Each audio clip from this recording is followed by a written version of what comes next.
JNTU HPL second PU. ಚೋಳರು ಸಂಗಮ ಯುಗ. ದಕ್ಷಿಣ ಭಾರತದ ಸಾಮ್ರಾಜ್ಯಗಳಲ್ಲಿ ಚೋಳ ಸಾಮ್ರಾಜ್ಯವು ಅತ್ಯಂತ ಪ್ರಾಚೀನವಾದದ್ದು. ಚೋಳರ ಇತಿಹಾಸವು ಸಂಗಮ ಯುಗದಿಂದ ಆರಂಭವಾಗುವುದು. ಸಂಗಮ್ ಎಂದರೆ ತಮಿಳು ಸಾಹಿತ್ಯ ಸಂಘ ಎಂದರ್ಥವನ್ನು ಕೊಡುತ್ತದೆ. ಸಾಶಾಪು 200ರಿಂದ 500ರ ಕಾಲಾವಧಿಯಲ್ಲಿ 3 ಸಾಹಿತ್ಯ ಸಂಘಗಳು ಸಂಗಮ ಯುಗ ಎಂದು ಕರೆಯುವರು. ಮಧುರೈ ಪಾಂಡ್ಯರು ಸಂಗಮ ಸಾಹಿತ್ಯವನ್ನು ಪೋಷಿಸಿದರು. ತಿರುಕ್ಕುರಳ್, ಶಿಲಪ್ಪಾದಿಗಾರಂ ಮತ್ತು ಮಣಿಮೇಗಲ ಇವುಗಳನ್ನು ಸಂಗಮ ಯುಗದ ಪ್ರಸಿದ್ಧ ಕೃತಿಗಳು. ಚೋಳರ ರಾಜಕೀಯ ಇತಿಹಾಸವನ್ನು ತಿಳಿದುಕೊಳ್ಳಲು ಸಂಗಮ ಕಾಲದ ಸಾಹಿತ್ಯ ಮತ್ತು ಅಶೋಕನ ಶಿಲಾಶಾಸನಗಳು ಸಹಾಯಕವಾಗಿವೆ. ಇಳಯಾನ್ ಚೋಳನು ಚೋಳರ ಮೊದಲ ದೊರೆ. ಊರೈಯೂರು ಇವರ ರಾಜಧಾನಿಯಾಗಿತ್ತು. ಕರಿಕಾಲ ಚೋಳನು 190 ತುಂಬಾ ಪರಾಕ್ರಮಿಯಾಗಿದ್ದನು. ಇವನು ಚೇರ ಹಾಗೂ ಪಾಂಡ್ಯರನ್ನು ಸೋಲಿಸಿದನು. ಬಲಿಷ್ಠ ನೌಕಾಪಡೆಯೊಂದಿಗೆ ಸಿಂಹಳದವರೆಗೆ ದಂಡಯಾತ್ರೆ ಕೈಗೊಂಡಿದ್ದನು. ನೀರಾವರಿ ಸೌಲಭ್ಯಕ್ಕಾಗಿ ಕಲ್ಹಣೆ ಎಂಬ ಅಣೆಕಟ್ಟನ್ನು ಕಟ್ಟಿಸಿದನು. ಇವನ ನಂತರ ರಾಜಕೀಯ ಅರಾಜಕತೆ ಉಂಟಾಯಿತು. ಸೆಂಗುನ್ನಿಯನ್ ಎಂಬುವನು ಸಂಗಮ ಯುಗದ ಕೊನೆಯ ದೊರೆ. ಪಲ್ಲವರ ಪ್ರಾಬಲ್ಯಕ್ಕೆ ಬಂದಿದ್ದರಿಂದ ಸಂಗಮ ಯುಗ 3ನೇ ಶತಮಾನದ ಹೊತ್ತಿಗೆ ಕೊನೆಗೊಂಡಿತು. ಮಧ್ಯಕಾಲೀನ ಚೋಳರ ಇತಿಹಾಸದಲ್ಲಿ ದೊರೆ ವಿಜಯಾಲಯ ಚೋಳ ಪ್ರಮುಖನು. ಇವನು 850ರಲ್ಲಿ ಪಲ್ಲವ ದೊರೆ ಅಪರಾಜಿತ ವರ್ಮನನ್ನು ಕೊಂದನು. ಚೋಳರ ಪ್ರಭುತ್ವವನ್ನು ಸ್ಥಾಪಿಸಿದನು. ತಾಂಜಾವೂರು ಚೋಳರ ರಾಜಧಾನಿಯಾಯಿತು. ಇವನ ನಂತರದಲ್ಲಿ ಅನುಕ್ರಮವಾಗಿ ಅಧಿಕಾರಕ್ಕೆ ಬಂದವರು 1ನೇ ಆದಿತ್ಯ ಚೋಳ ಹಾಗೂ 1ನೇ ಪಾರಾಂತಕ. 1ನೇ ಪಾರಾಂತಕನು 919 ಮತ್ತು 921ರಲ್ಲಿ 949ರಲ್ಲಿ ಚೋಳ ಮತ್ತು ರಾಷ್ಟ್ರಕೂಟರ ನಡುವೆ ತಕ್ಕೋಳಂ ಕದನ ನಡೆಯಿತು. ಈ ಕದನದಲ್ಲಿ ಚೋಳರು ಸೋಲುಂಡರು. ಇದರಿಂದಾಗಿ ಚೋಳ ಸಾಮ್ರಾಜ್ಯವು ಕುಸಿಯಿತು. ಅನಂತರ ಅಧಿಕಾರಕ್ಕೆ ಬಂದ ರಾಜರಾಜ ಚೋಳ ಮತ್ತು ರಾಜೇಂದ್ರ ಚೋಳರು ಚೋಳ ಸಾಮ್ರಾಜ್ಯವನ್ನು ವಿಸ್ತರಿಸಿದರು. 1ನೇ ರಾಜರಾಜ ಚೋಳ 985ರಿಂದ 1114. 2ನೇ ಪಾರಾಂತಕನ ಮಗನಾದ 1ನೇ ರಾಜರಾಜ ಚೋಳನು ಚೋಳ ವಂಶದ ಶ್ರೇಷ್ಠ ದೊರೆ. ಇವನು ರಾಷ್ಟ್ರಕೂಟರ ದಾಳಿಯಿಂದ ದುರ್ಬಲವಾಗಿದ್ದ ಚೋಳ ಸಾಮ್ರಾಜ್ಯವನ್ನು ಬಲಿಷ್ಠಗೊಳಿಸಿದನು. ಸೈನಿಕ ಸಾಧನೆಗಳು. ದಕ್ಷಿಣ ವಿಜಯಗಳು. 1ನೇ ರಾಜ ಚೋಳನು ತನ್ನ ಸಾಮ್ರಾಜ್ಯದ ದಕ್ಷಿಣ ಭಾಗದ ಮೇಲೆ ದಂಡೆತ್ತಿ ಹೋಗಿ ಪಾಂಡ್ಯ, ಚೇರ ಮತ್ತು ಸಿಂಹಳದ ಅರಸರೊಂದಿಗೆ ಹೋರಾಡಿದನು. ಇವನ ಯುದ್ಧದಲ್ಲಿ ಪಾಂಡ್ಯ ಅರಸ ಅಮರಧ್ವಜನನ್ನು ಸೋಲಿಸಿ ಅವನನ್ನು ಸೆರೆ ಹಿಡಿದನು. ಚೇರರ ಬಲಿಷ್ಠ ನೌಕಾಪಡೆಯನ್ನು ನಾಶಗೊಳಿಸಿದನು. ಇವನು ಸಿಂಹಳದ ಉತ್ತರ ಭಾಗವನ್ನು ಆಕ್ರಮಿಸಿದನು. ಈ ವಿಜಯದ ನೆನಪಿಗಾಗಿ ಪೂಲೆನ್ನೂರು ಎಂಬಲ್ಲಿ ಶಿವ ದೇವಾಲಯವನ್ನು ಕಟ್ಟಿಸಿದನು. ಉತ್ತರದ ವಿಜಯಗಳು. 1111ರಲ್ಲಿ ಗಂಗರ ಪ್ರಮುಖ ಪ್ರದೇಶಗಳಾದ ಗಂಗಾವಾಡಿ ಮತ್ತು ನೊಳಂಬವಾಡಿಗಳನ್ನು ಗೆದ್ದುಕೊಂಡನು. ಅವನು ತಲಕಾಡಿಗೆ ರಾಜಪುರ ಎಂಬ ಹೆಸರನ್ನಿತ್ತು. ನಂತರ ಕಲ್ಯಾಣಿ ಚಾಳುಕ್ಯರ ಅರಸ ಸತ್ಯಾಶ್ರಯವನ್ನು ಎದುರಿಸಿದನಾದರೂ ಗೆಲುವು ದೊರತೆ ಬಗ್ಗೆ ನಿಖರ ಮಾಹಿತಿ ದೊರೆಯುವುದಿಲ್ಲ. ವೆಂಗಿ ಚಾಳುಕ್ಯರ ಮೇಲೆ ಗೆಲುವು. ರಾಜಚೋಳನು ವೆಂಗಿ ಚಾಳುಕ್ಯರ ರಾಜಕೀಯ ಅಂತಹ ಕಲಹದಲ್ಲಿ ಪ್ರವೇಶ ಮಾಡಿ ಶಕ್ತಿವರ್ಮನನ್ನು ವೆಂಗಿಯ ದೊರೆಯನ್ನಾಗಿ ಮಾಡಿದನು ಹಾಗೂ ಅವನು ತಮ್ಮ ವಿಮಲಾದಿತ್ಯನಿಗೆ ತನ್ನ ಮಗಳಾದ ಕುಂದೇವಳನ್ನು ಕೊಟ್ಟು ಮದುವೆ ಮಾಡಿದನು. ಈ ವಿವಾಹ ಬಂಧನದಿಂದ ಚಾಳುಕ್ಯ ಮತ್ತು ಚೋಳರ ನಡುವಿನ ಸಂಬಂಧ ಭದ್ರವಾಯಿತು. ವೆಂಗಿ ಚಾಳುಕ್ಯರಿಂದ ಪಡೆದ ಸಂಪತ್ತಿನ ಹೆಚ್ಚಿನ ಭಾಗವನ್ನು ತಾಂಜಾವೂರಿನ ರಾಜೇಶ್ವರ ದೇವಾಲಯಕ್ಕೆ ದಾನ ಮಾಡಿದನು. ನಂತರದಲ್ಲಿ ಇವನು ಕಳಿಂಗದವರೆಗೂ ದಂಡೆತ್ತಿ ಹೋಗಿ ಅದನ್ನು ಗೆದ್ದನು. 1ನೇ ರಾಜರಾಜ ಚೋಳನು ಲಕ್ಷದ್ವೀಪ ಮತ್ತು ಮಾಲ್ಡೀವ್ಸ್ ದ್ವೀಪಗಳ ಮೇಲೆ ದಂಡಯಾತ್ರೆ ಕೈಗೊಂಡು ಅವುಗಳನ್ನು ಗೆದ್ದುಕೊಂಡನು. ಇವನು ಸುಮತ್ರದ ಶೈಲೇಂದ್ರ ಶ್ರೀವಿಜಯ ಸಾಮ್ರಾಜ್ಯದೊಡನೆ ಉತ್ತಮ ಬಾಂಧವ್ಯವನ್ನು ಹೊಂದಿದ್ದನು. ಶೈಲೇಂದ್ರದ ದೊರೆ ಶ್ರೀಮಾರ ವಿಜಯೋತ್ತುಂಗವರ್ಮನಿಗೆ ನಾಗಪಟ್ಟಣದಲ್ಲಿ ಚೂಡಾಮಣಿ ಬೌದ್ಧ ವಿಹಾರ ಕಟ್ಟಲು ಅನುಮತಿ ನೀಡಿದನು. ಹೀಗೆ ಚೋಳ ಸಾಮ್ರಾಜ್ಯವನ್ನು ವಿಸ್ತರಿಸಿದನು. ಕೀರ್ತಿ ರಾಜರಾಜ ಚೋಳನಿಗೆ ಸಲ್ಲುತ್ತದೆ. ಇವನ ಸಾಮ್ರಾಜ್ಯವು ದಕ್ಷಿಣದಲ್ಲಿ ಸಿಂಹಳ, ಉತ್ತರದಲ್ಲಿ ಒರಿಸ್ಸಾ, ಪಶ್ಚಿಮದಲ್ಲಿ ಕೊಡಗು ಮತ್ತು ಕೊಂಕಣ ಹಾಗೂ ಪೂರ್ವದಲ್ಲಿ ಅನೇಕ ದ್ವೀಪಗಳವರೆಗೆ ಹಬ್ಬಿತ್ತು. ಇವನು ಅನೇಕ ಬಿರುದುಗಳನ್ನು ಹೊಂದಿದ್ದನು. ಅವುಗಳೆಂದರೆ ಶಿವಪಾದಶೇಖರ, ಚೋಳೇಂದ್ರ ಸಿಂಹ, ಮುಮ್ಮಡಿ ಚೋಳದೇವ, ಜಯಗೊಂಡ, ಚೋಳ ಮಾರ್ತಾಂಡ ಮುಂತಾದ. ಇವನು ಕಲಾ ಪೋಷಕನಾಗಿದ್ದನು. ತಾಂಜಾವೂರಿನ ಪ್ರಸಿದ್ಧ ರಾಜೇಶ್ವರ ದೇವಾಲಯವನ್ನು ಕಟ್ಟಿಸಿದನು ಮತ್ತು ಇತರ ಅನೇಕ ದೇವಾಲಯಗಳಿಗೆ ದಾನದತ್ತಿಗಳನ್ನು ನೀಡಿದನು.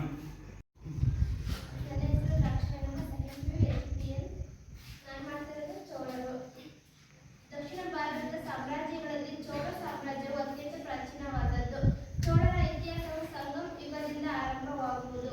ಸಂಗಮ್ ಎಂದರೆ ತಮಿಳು ಸಾಹಿತ್ಯ ಸಂಘ ಎಂಬರ್ಥವನ್ನು ಕೊಡುತ್ತದೆ. ಸಂಗಮ್ ಅಂದರೆ ತಮಿಳು ಸಾಹಿತ್ಯ ಸಂಘವನ್ನು ಕೊಡುತ್ತದೆ ಎಂದು ಹೇಳಲಾಗುತ್ತದೆ.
ಸಾಮ್ರಾಜ್ಯದಲ್ಲಿ ಚೋಳ ಸಾಮ್ರಾಜ್ಯವು ಅತ್ಯಂತ ಪ್ರಾಚೀನವಾದದ್ದು.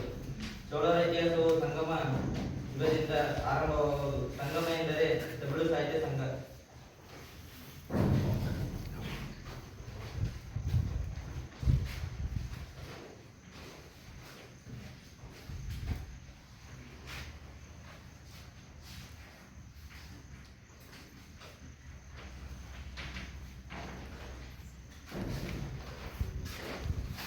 ಎಂಬ ಅರ್ಥ ಕೊಡುತ್ತದೆ. ಸಾಶಾಪು 200ರಿಂದ ಸಾಶಾಪು 500ರ ಕಾಲಾವಧಿಯಲ್ಲಿ 3 ಸಾಹಿತ್ಯ ಸಂಘಗಳು ಸಂಗಮ ಯುಗ ಎಂದು ಕರೆಯುವರು.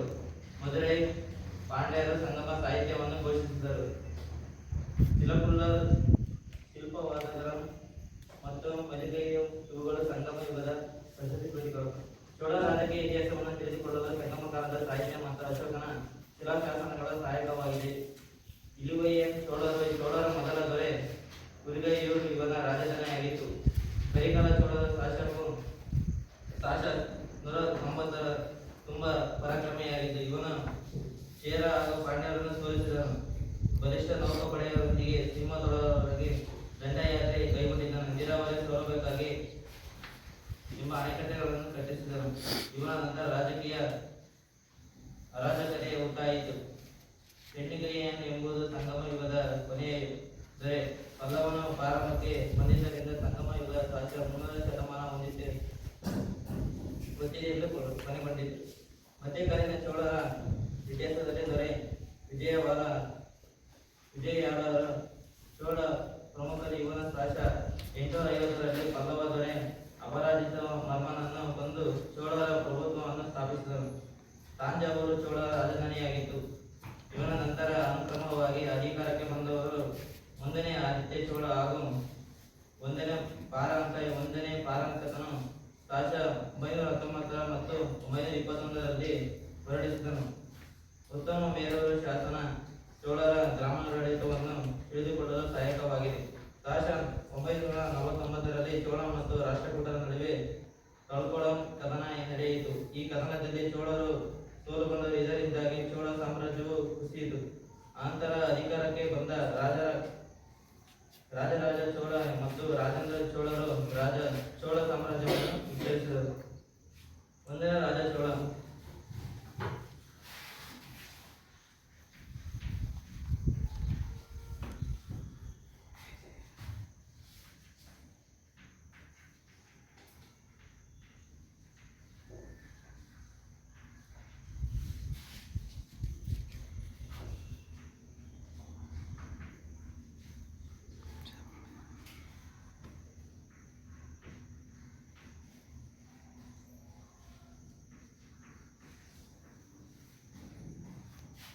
ಎರಡನೇ ಪಾರಾಂಕತನ ಮಗನಾದ 1ನೇ ರಾಜರಾಜ ಚೋಳನು ಚೋಳ ವಂಶದ ಶ್ರೇಷ್ಠ ದೊರೆ.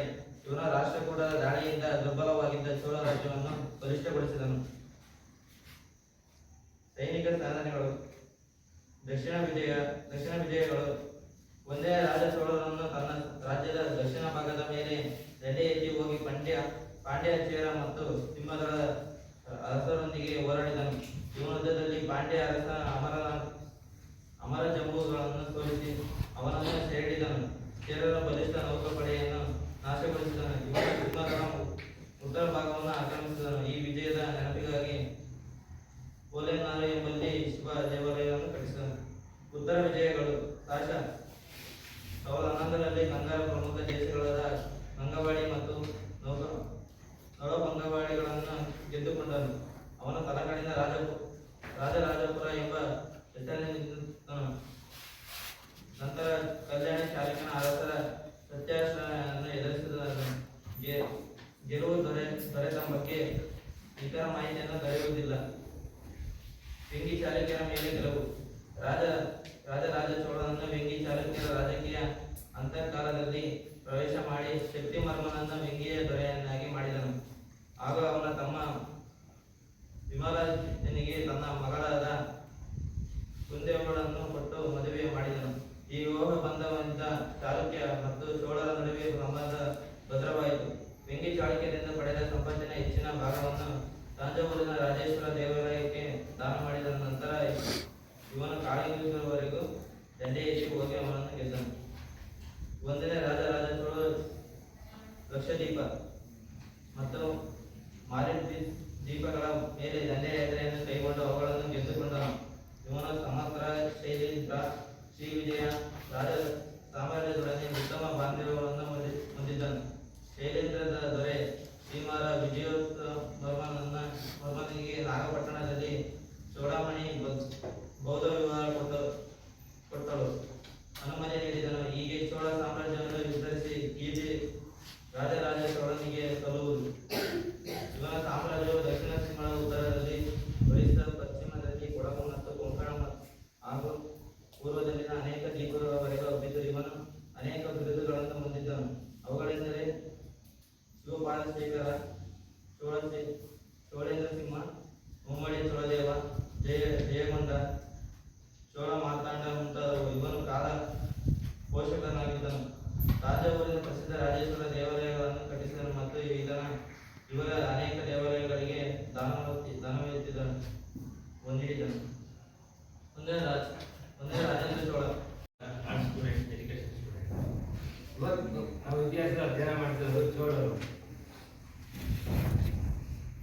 ಒಂದನೇ ರಾಜರಾಜ ಚೋಳ, ಸಾಶಾಪು 985, ಸಾಶಾಪು 1014. ಸಂಗಮಿಯುಗ. ದಕ್ಷಿಣ ಭಾರತದ ಸಾಮ್ರಾಜ್ಯಗಳಲ್ಲಿ ಚೋಳ ಸಾಮ್ರಾಜ್ಯವು ಅತ್ಯಂತ ಪ್ರಾಚೀನವಾದುದು. ಚೋಳರ ಇತಿಹಾಸವು ಸಂಗಮ್ ಯುಗದಿಂದ ಆರಂಭವಾಗಿತ್ತು. ಸಂಗಮ್ ಎಂದರೆ ತಮಿಳು ಸಾಹಿತ್ಯದ ಸಂಘ ಎಂಬರ್ಥ. ಸಾಶಾಪು 200ರಿಂದ 500 ಕಾಲಾವಧಿಯವರೆಗೂ 3 ಸಾಹಿತ್ಯ ಸಂಘಗಳನ್ನು ಯುಗಗಳೆಂದು ಕರೆದವರು. ಮಧುರೈ ಪಾಂಡ್ಯವರು ಸಂಗಮ ಯುಗ ಸಾಹಿತ್ಯ ಘೋಷಿಸಿದರು.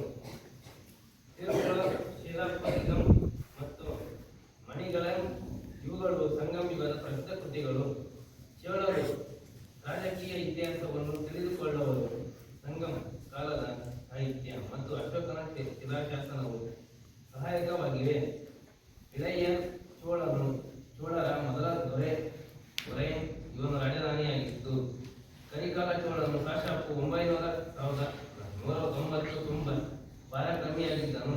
ಇವನು ಚೇರ ಹಾಗೂ ಪಾಂಡ್ಯರನ್ನು ಸೋಲಿಸಿದ್ದನು. ಬಲಿಷ್ಠ ನೌಕಾಪಡೆಯನ್ನು ಹೊಂದಿದ್ದನು. ಸಿಂಹಾಳ ಮತ್ತು ದಂಡಯಾತ್ರೆ ಕೈಗೊಂಡಿದ್ದನು. ನೀರಾವರಿ ಸೌಲಭ್ಯಕ್ಕೆ ಕಾಲ್ಗಡ ಎಂಬ ಅಣೆಕಟ್ಟನ್ನು ನಿರ್ಮಿಸಿದ್ದನು. ಇವನ ನಂತರ ರಾಜಕೀಯ ಅರಾಜಕತೆ ಉಂಟಾಯಿತು. ಸೆಂಗುಣಿಯನ್ ಎಂಬುವನು ಸಂಗಮಯುಗದ ಕೊನೆಯ ದೊರೆ. ಪಲ್ಲವರು ಪ್ರಾಬಲ್ಯಕ್ಕೆ ಬಂದಿದ್ದರಿಂದ ಸಂಗಮಯುಗ 3ನೇ ಶತಮಾನದೊತ್ತಿಗೆ ಕೊನೆಗೊಂಡಿತು. ಮಧ್ಯಕಾಲೀನ ಚೋಳರ ಇತಿಹಾಸದಲ್ಲಿ ದೊರೆ ವಿಜಯನಾಥ ಚೋಳ ಪ್ರಮುಖನು. ಇವನ ಸಾಶಾಪು 850ರಲ್ಲಿ ಪಲ್ಲವ ದೊರೆ ಅಪರಾಜಿತ ವರ್ಮನನ್ನು ಕೊಂದು ಚೋಳ ಪ್ರಭುತ್ವ ಸ್ಥಾಪಿಸಿದನು. ತಾಂಜಾವೂರು ಚೋಳರ ರಾಜಧಾನಿಯಾಗಿತ್ತು. ಇವನ ನಂತರ ಅನುಕ್ರಮವಾಗಿ ಅಧಿಕಾರ ಬಂದವರು 1ನೇ ಆದಿತ್ಯ ಚೋಳ ಹಾಗೂ 1ನೇ ಪಾರಂತನು ಸಾಶಾಪು 919 ಮತ್ತು 21ರಲ್ಲಿ ಹೊರಡಿಸಿದನು. ಉತ್ತರ ಮೇರೂರು ಶಾಸನವು ಚೋಳರ ಗ್ರಾಮಾಡಳಿತ ತಿಳಿದುಕೊಳ್ಳಲು ಸಹಾಯಕವಾಗಿದೆ.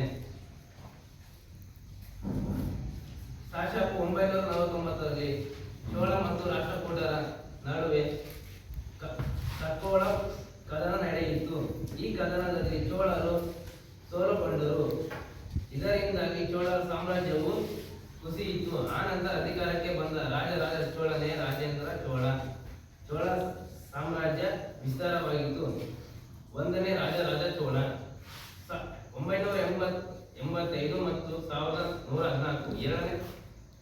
ಎರಡನೇ ವಾತಾರಂಗ ಮಗನಾದ 1ನೇ ರಾಜರಾಜ ಚೋಳ ವಂಶದ ಶ್ರೇಷ್ಠ ದೊರೆ. ಇವನು ರಾಷ್ಟ್ರಕೂಟರ ದಾಳಿಯಿಂದ ದುರ್ಬಲವಾಗಿದ್ದ ಚೋಳ ರಾಜ್ಯವನ್ನು ಬಲಿಷ್ಠಗೊಳಿಸಿದನು. ಸೈನಿಕ ಸಾಧನೆಗಳು. ದಕ್ಷಿಣ ವಿಜಯಗಳು. 1ನೇ ರಾಜರಾಜ ಚೋಳನು ತನ್ನ ರಾಜ್ಯದ ದಕ್ಷಿಣ ಭಾಗದ ಮೇಲೆ ದಂಡೆತ್ತಿ ಹೋಗಿದ್ದ ಪಾಂಡ್ಯ, ಚೇರ ಮತ್ತು ಸಿಂಹದಳದ ಅರಸರೊಂದಿಗೆ ಹೋರಾಡಿದನು. ಇವನು ಯುದ್ಧದಲ್ಲಿ ಪಾಂಡ್ಯ ಅರಸರು ಸೋಲಿಸಿ ಅವರನ್ನು ಸೆರೆ ಹಿಡಿದನು. ಚೇರರ ಬಲಿಷ್ಠ ನೌಕಾಪಡೆಯನ್ನು ನಾಶಗೊಳಿಸಿದನು. ಇವನು ಸಿಂಹಳ ಮತ್ತು ಉತ್ತರ ಭಾಗವನ್ನು ಆಕ್ರಮಿಸಿದನು. ಈ ವಿಜಯದ ನೆನಪಿಗಾಗಿ ಕೊಲೆನರ್ ಎಂಬಲ್ಲಿ ಶಿವ ದೇವಾಲಯವನ್ನು ನಿರ್ಮಿಸಿದನು. ಉತ್ತರ ವಿಜಯಗಳು ಕ್ರಿಸ್ತ 1011ರಲ್ಲಿ ಗಂಗರ ಪ್ರಮುಖ ಪ್ರದೇಶಗಳಾದ ಗಂಗಾವಾಡಿ ಮತ್ತು ಲೋಳಂಬವಾಡಿಗಳನ್ನು ಗೆದ್ದುಕೊಂಡನು. ಅವನು ತಲಕಾಡಿನ ರಾಜಪುರ ಎಂಬ ಹೆಸರಿಟ್ಟನು. ನಂತರ ಕಲ್ಯಾಣಿ ಚಾಲುಕ್ಯರ ಅರಸರ ಸತ್ಯನಾಶವನ್ನು ಎದುರಿಸನಾದರೂ ಗೆಲುವು ದೊರೆತ ನಂತರ ಮಾಹಿತಿ ದೊರೆಯುವುದಿಲ್ಲ. ವೆಂಗಿ ಚಾಲುಕ್ಯರ ಗೆಲುವು. ರಾಜ ಚೋಳನು ವೆಂಗಿ ಚಾಲುಕ್ಯರ ರಾಜಕೀಯ ಹಂತ ಕಾಲದಲ್ಲಿ ಪ್ರವೇಶ ಮಾಡಿ ಶಕ್ತಿವರ್ಮನನ್ನು ವೆಂಗಿಯ ದೊರೆಯನ್ನಾಗಿ ಮಾಡಿದನು. ಅವನ ತಮ್ಮ ವಿಮಲಾದಿತ್ಯನಿಗೆ ತನ್ನ ಮಗಳಾದ ಕುಂದೆಯವಳನ್ನು ಕೊಟ್ಟು ಮದುವೆ ಮಾಡಿದನು. ಈ ವಿವಾಹ ಬಂಧನದಿಂದ ಚಾಲುಕ್ಯ ಮತ್ತು ಚೋಳರ ನಡುವೆ ಸಂಬಂಧ ಭದ್ರವಾಯಿತು. ವೆಂಗಿ ಚಾಲುಕ್ಯರ ಪಡೆದ ಸಂಪತ್ತಿನ ಹೆಚ್ಚು ಭಾಗವನ್ನು ತಾಂಜಾವೂರಿಗೆ ರಾಜರಾಜೇಶ್ವರಿ ದೇವಾಲಯಕ್ಕೆ ನೀಡಿದನು. ನಂತರ ಇವನು ಕಳಿಂಗ ದೇವರಿಗೆ ದಂಡೆತ್ತಿ ಹೋಗಿ ಅದನ್ನು ಗೆದ್ದನು. ಒಂದನೇ ರಾಜರಾಜ ಚೋಳನು ಲಕ್ಷದ್ವೀಪ ಮತ್ತು ಮಾಲ್ಡೀವ್ಸ್ ದ್ವೀಪಗಳ ಮೇಲೆ ದಂಡಯಾತ್ರೆ ಕೈಗೊಂಡನು. ಅವುಗಳಲ್ಲಿ ಗೆದ್ದುಕೊಂಡವನು ಇವನು.